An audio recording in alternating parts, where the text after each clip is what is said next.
might imagine, the news is getting mixed reviews across Windsor, Essex, the automotive capital of Canada. Chris Campbell has spent the day talking to stakeholders and joins us this hour. Chris? Yes, Stephanie, that new federal trade deal that would allow thousands of Chinese-made electric vehicles into Canada is raising concerns about the long-term impact on the local auto industry. While some analysts say the short-term effects could be limited, union leaders warn the move may add pressure to Canadian auto jobs that are already facing uncertainty. The agreement with China will allow up to 49,000 Chinese electric vehicles a year into Canada at a reduced tariff. For Windsor, a city built on auto manufacturing, the deal is drawing mixed reaction. This is a baby step. This is the door opened a crack. It's not a floodgate. That is the takeaway from this.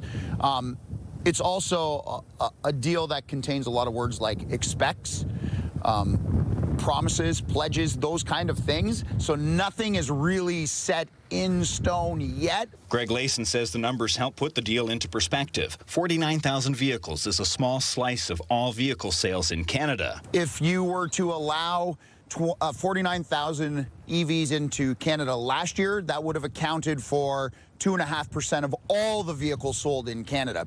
It would have accounted for a large percent of battery electric vehicles sold in Canada. It is an increase in the number of purely EVs, but it's not a huge number in the grand scheme of things in total automotive sales. Layson says Windsor's current manufacturing footprint isn't directly threatened, at least for now. We build an EV here, but it's a muscle car, a Dodge brand owned by Stellantis. That's a very niche market, very high profit margin market.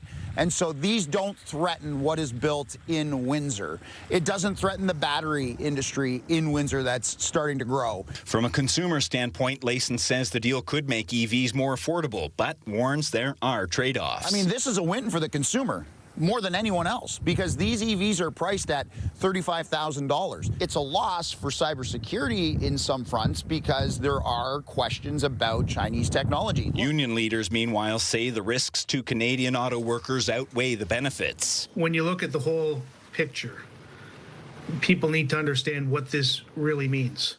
You're adding tremendous stress to an already overstressed Canadian auto manufacturing segment and industry here in Canada. Stewart points out the quota is set to grow each year, while agriculture concessions from China are temporary. He says opening the market to lower cost imports could discourage future investment in Canadian plants. When you're opening the market to a cheaper vehicle, what it's going to do the exact opposite. It's going to drive investment away, not bring investment in. While the immediate impact on Windsor's auto sector may be limited, both analysts and labor leaders say the long-term consequences will depend on how quickly those imports increase and whether Canada can protect domestic auto jobs at the same time. Stephanie? Okay, so Chris, what is the reaction we're hearing from workers? Yes, we weren't able to talk to many workers at the Stellantis plant today as it is on shutdown, but we did speak to a couple of them, and here's what they had to say.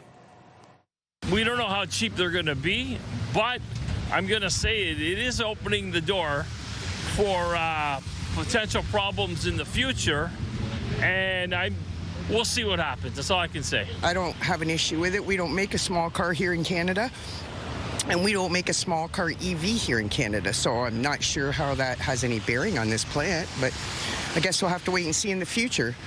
I don't have a problem with it, though, or Mr. Carney. Premier Doug Ford was also asked to react to the news today. To put it bluntly, Ford is not pleased. This is going to be terrible for not only just all the people of Ontario, but especially the auto manufacturers, the supply chain. We're letting China into a market that's going to have lower tariffs than our largest market, the U.S., and I don't think that's going to go over too well with President Trump. But it's going to hurt every single auto manufacturer, every single supply chain that has anything to do with the auto sector. This was not thought out properly. And remember, Stephanie, all of this is coming under the shadow of looming CUSMA negotiations with the U.S. and Mexico, which the union hopes can get on track. Okay, and there will definitely be follow-ups to this. Chris Campbell, thank you for this.